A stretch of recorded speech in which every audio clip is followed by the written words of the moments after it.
नमस्कार दोस्तों, जय श्री राधे कृष्ण। आपका अपने चैनल भजन कहानी में आपका बहुत बहुत स्वागत है। सावन का महीना भगवान शिव को इतना प्रिय है कि इस महीने में हम जो भी व्रत धारण करते हैं उसका फल हमें कई गुना होकर प्राप्त होता है, और किसी भी कामना से व्रत धारण करते हैं हमारी वह कामना भगवान शिव की कृपा से पूर्ण होती है। ऐसे में एकादशी का व्रत जो कि भगवान श्री हरि विष्णु को अत्यंत प्रिय है और भगवान श्री हरि विष्णु भगवान शिव को अत्यंत प्रिय है, तो पुत्रदा एकादशी जो कि सावन मास के शुक्ल पक्ष में आती है। इस दिन व्रत धारण करने से भगवान श्री हरि विष्णु की कृपा तो प्राप्त होती ही है, इसके अलावा भगवान भोलेनाथ की विशेष कृपा प्राप्त होती है, जिससे कि इस व्रत को धारण करने से संतान प्राप्ति की कामना पूर्ण हो जाती है। और अगर संतान के जीवन में किसी भी प्रकार की परेशानी है, कोई समस्या है, उस समस्या का भी समाधान हो जाता है इस व्रत को धारण करने से। तो संतान की प्राप्ति हो या फिर संतान की सुरक्षा, किसी भी प्रकार की कामना से आप यह व्रत धारण करते हैं तो आपकी कामना निश्चित ही भगवान भोलेनाथ और भगवान श्री हरि विष्णु की कृपा से पूर्ण होती है। तो दोस्तों, आज की वीडियो में आप जानेंगे कि साल 2025 में पुत्रदा एकादशी का व्रत कब है, एकादशी की तिथि कब प्रारंभ हो रही है, कब समाप्त हो रही है, व्रत हमें कब धारण करना है, और पारण का यानी कि व्रत खोलने का शुभ मुहूर्त क्या है, किस प्रकार से इस दिन पूजा आराधना करनी चाहिए, किन मंत्रों का जप करना चाहिए और कौन सा उपाय करें जिससे कि संतान प्राप्ति की कामना पूर्ण हो, कौन सा उपाय करें जिससे कि संतान की सुरक्षा हो, संतान को सफलता की प्राप्ति हो और संतान को स्वस्थ जीवन की दीर्घ आयु की प्राप्ति हो। आइए सबसे पहले जानते एकादशी तिथि कब प्रारंभ हो रही है और कब समाप्त हो रही है, और व्रत हमें कब धारण करना है। तो देखिए, सावन मास की शुक्ल पक्ष की एकादशी तिथि प्रारंभ हो रही है 4 अगस्त 2025 को सुबह 11:41 पर, और एकादशी तिथि का समापन हो रहा है 5 अगस्त 2025 को दोपहर में 1:12 पर।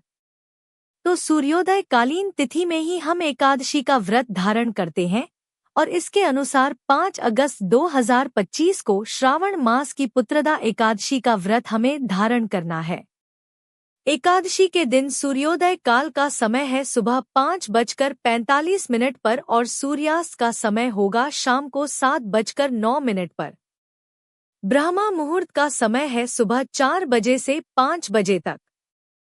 ब्रह्मा मुहूर्त में स्नान करना चाहिए, चाहे फिर गंगाजल से या फिर कोई पवित्र नदी हो आसपास, तो वहां भी जाकर आप स्नान कर सकते हैं। अभिजीत मुहूर्त 12 बजे से 12:54 तक। और बात करें राहु काल की, तो राहु काल का समय है दोपहर में 3 बजे से 4:30 तक। बात करें पारण के शुभ मुहूर्त के बारे में, तो देखिए, द्वादशी तिथि में एकादशी व्रत का पारण किया जाता है, और द्वादशी तिथि प्रारंभ हो रही है 5 अगस्त 2025 को दोपहर में 1:12 पर, और द्वादशी तिथि समाप्त हो रही है 6 अगस्त 2025 को दोपहर में 2:08 पर। तो पुत्रदा एकादशी व्रत के पारण का शुभ मुहूर्त आपको प्राप्त होगा 6 अगस्त 2025 को बुधवार के दिन सुबह 5:45 से सुबह 8:26 तक। जैसे जैसे कि कई भक्त हैं जो कि सोमवार का व्रत धारण करते हैं और मंगलवार को एकादशी है, तो उनके प्रश्न आते हैं कि हम पारण किस प्रकार से करें, मतलब सोमवार के व्रत का पारण किस प्रकार से करें, फिर मंगलवार को एकादशी कैसे करें। देखिए, ऐसे में आप क्या कर सकते हैं। सोमवार की शाम को कोई भी मीठी चीज बनाकर, मतलब मीठा अन्न बनाकर भोजन कर सकते हैं। भगवान को भोग लगाकर प्रसाद स्वरूप में ग्रहण कर सकते हैं। मतलब सोमवार को अगर शाम के समय आप व्रत का पारण कर लेते हैं भगवान की पूजा आराधना करने के बाद, तो फिर मंगलवार को आप एकादशी का व्रत धारण कर सकते हैं। ठीक है, तो जो भक्त एकादशी का भी व्रत करते हैं और सोमवार का भी व्रत करते हैं, तो सोमवार के व्रत का पालन आपको शाम को सोमवार की शाम को ही कर लेना है। ठीक है। अगर आप एकादशी का व्रत धारण करते हैं तो दशमी तिथि के नियम का पालन आपको करना होगा एक दिन पहले, जैसे कि 4 अगस्त को दशमी तिथि के नियम का पालन आपको करना है। तो 4 अगस्त को यानी कि दशमी तिथि के दिन आपको शुद्ध और सात्विक भोजन लेना होता है और पूर्ण रूप से ब्रह्मचर्य का पालन करना है। इसके अलावा संभव हो तो भूमि पर शयन करना चाहिए। फिर एकादशी के दिन प्रातः काल जल्दी उठकर नित्य कर्मों से निवृत्त हो जाइए। स्नान कर लीजिए। फिर साफ स्वच्छ वस्त्र धारण करके भगवान सूर्यदेव को जल दीजिए और अपने घर के मंदिर में वित्त विधान से भगवान श्री हरि विष्णु की आराधना कीजिए। उनके सामने शुद्ध घी का दीपक जलाकर अपने व्रत का, अपनी पूजा का संकल्प ले लीजिए। फिर उनकी पूजा प्रारंभ कीजिए। अभिषेक कीजिए उनका पंचामृत के द्वारा। फिर पीले वस्त्र अर्पित कीजिए। पीले पुष्पों से उनका श्रृंगार कीजिए। चंदन से श्रृंगार कीजिए और इसके बाद माखन मिश्री का भोग लगाइए। पुत्रता एकादशी पर विशेष रूप से भगवान श्री हरि विष्णु के बाल स्वरूप भगवान श्री कृष्ण के बाल स्वरूप कान्हा जी की लड्डू गोपाल की पूजा आराधना की जाती है। तो ठाकुर जी को माखन मिश्री का भोग लगाइए और केले का भोग लगाइए। जो भी ऋतु फल आपके पास उपलब्ध हो भगवान श्री कृष्ण को भोग स्वरूप में अर्पित कीजिए और विधि विधान से उनकी पूजा करके उनकी आरती कीजिए। फिर दिन भर आपको व्रत धारण करना होता है। शाम को फिर से भगवान श्री हरि विष्णु के विधि विधान से पूजा की जाती है। तो शाम को प्रदोष काल से पहले आप शुद्ध हो जाइए। स्नान करके साफ स्वच्छ वस्त्र धारण कर लीजिए और फिर रात्रि में जागरण करना होता है। अखंड दीप प्रज्वलित करके भगवान श्री हरि विष्णु के सामने भजन कीर्तन कीजिए। जितना हो सके मंत्रों का जप कीजिए। अगर आपकी कोई कामना है तो कामना के अनुसार मंत्र जप कर सकते हैं। निष्काम भाव से हरे कृष्ण कृष्ण कृष्ण हरे हरे, हरे राम राम राम हरे हरे।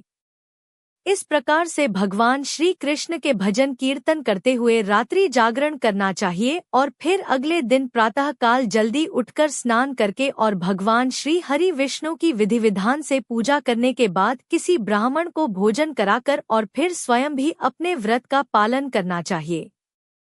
तो इस प्रकार से दशमी से द्वादशी तक के नियम होते हैं। इन नियमों का जब हम पालन करते हैं तभी हमारे व्रत का संपूर्ण फल हमें प्राप्त होता है। अब बात करें कि अगर आपकी संतान प्राप्ति की कामना हो तो आपको कौन सा उपाय करना है। देखिए, जिस प्रकार से मैंने व्रत बताया आप चाहे तो व्रत धारण कर सकते हैं। अगर आप पहले से व्रत कर रहे हैं तो मान लीजिए आप व्रत नहीं करते हैं तो आप शुद्ध और सात्विक भोजन लीजिए। किसी भी प्रकार से तामसिक चीजों का जैसे कि लहसुन प्याज इत्यादि का सेवन नहीं करना है और विश्वास से आपको भगवान श्री कृष्ण की मतलब ठाकुर जी की लड्डू गोपाल जी की आराधना करनी है। पूजा की विधि वही होगी जो मैंने आपको बताया अभी। इसके अलावा आपको मंत्र जप करना है। ओम देव की सुध गोविंद वासुदेव जगत देहि में तन्यम कृष्णमा तम अहम शरणम गति। इस मंत्र का जप करने से संतान प्राप्ति की कामना पूर्ण होती है, ऐसा शास्त्रों में कहा गया है। भगवान श्री हरि विष्णु को पीले पुष्प और पीले फल अर्पित करने से आपको संतान प्राप्ति की कामना जो है पूर्ण होने में मदद मिलती है। संतान का सुख प्राप्त होता है। संतान प्राप्ति का आशीर्वाद भगवान श्री हरि विष्णु की कृपा से प्राप्त होता है।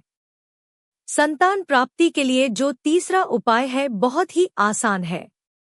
आज के दिन अगर आप पीली वस्तुओं का दान करते हैं, जैसे कि पीले वस्त्र का दान, इसके अलावा पीले फलों का दान जैसे कि केला, आम इत्यादि और पीली मिठाई जैसे कि बेसन के लड्डू हो गए या बेसन की बर्फी, इस प्रकार से इन चीजों का अगर आप दान करते हैं किसी ब्राह्मण को, वेद पाठी ब्राह्मण को जो कि पूजा पाठ करते हैं, गायत्री मंत्र जप करते हैं। ऐसे किसी धार्मिक ब्राह्मण को अगर आप चीजें दान करते हैं, उनके चरण स्पर्श करके उनका आशीर्वाद लेते हैं, विशेषकर ब्राह्मण के द्वारा संतान प्राप्ति का आशीर्वाद मांगिए। अगर इस प्रकार से ब्राह्मण आशीर्वाद देते हैं तो आपकी कामना जल्दी पूरी होती है।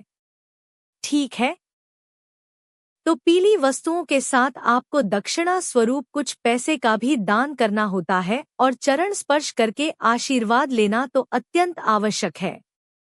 इससे आपकी संतान प्राप्ति की कामना पूर्ण होती है। अच्छा, मान लीजिए कि आपके पास संतान है और आप संतान की तरक्की के लिए उपाय करना चाहते हैं। उसके जीवन में किसी प्रकार की विघ्न बाधा न आए, इसके लिए कोई उपाय करना चाहते हैं तो क्या करें? देखिए, भगवान श्री हरि विष्णु की विधि विधान से पूजा कीजिए, मंत्रों का जप कीजिए। ओम नमो भगवते वासुदेवाय इस मंत्र का 108 बार कम से कम जप कीजिए और संयुक्त रूप से श्री हरि विष्णु और माता लक्ष्मी की आराधना करके उनके सामने मखाने की खीर का भोग लगाइए। और अगर आपके पास थोड़ी सी केसर हो तो खीर में अवश्य डाल दीजिए और तुलसी पत्र डालकर आपको यह खीर भगवान श्री हरि विष्णु और माता लक्ष्मी को अर्पित करना है। फिर उनसे प्रार्थना कीजिए कि आपके परिवार में जो भी परेशानियां हैं, संतान को लेकर कोई परेशानी हो या फिर पति पत्नी में किसी प्रकार की परेशानी हो, तो समस्त प्रकार की परेशानियों का निवारण हो जाता है। जब हम संयुक्त रूप से श्री हरि विष्णु और माता लक्ष्मी की आराधना करके खीर का भोग अर्पित करते हैं तो और जब आपकी पूजा पूर्ण हो जाए तो यह खीर प्रसाद स्वरूप में परिवार के सभी सदस्यों में वितरित कीजिए। और प्रसाद देते समय आपको यह मन में भावना जरूर रखना है कि अब सब कुछ ठीक हो जाएगा, क्योंकि भगवान श्री हरि विष्णु का आशीर्वाद आप सबको प्रदान कर रही हैं। ठीक है, तो अपने मन से अच्छी भावना करते हुए जो भी हम कार्य करते हैं उसका फल भी हमें अच्छा ही प्राप्त होता है। भोग में अर्पित की हुई जो तुलसी होती है संतान को दीजिए, तो आपके संतान की जो स्वास्थ्य संबंधी परेशानी हो या फिर शिक्षा में या फिर करियर में किसी भी प्रकार की कोई बाधा हो तो उससे आपको मुक्ति मिलती है। संतान आपकी उन्नति भी करती है और आपका सम्मान भी करती है और उसे सद्बुद्धि की प्राप्ति भी होती है।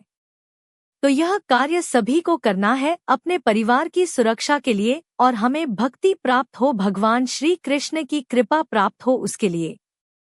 उम्मीद करती हूँ यह वीडियो आपके लिए उपयोगी होगी।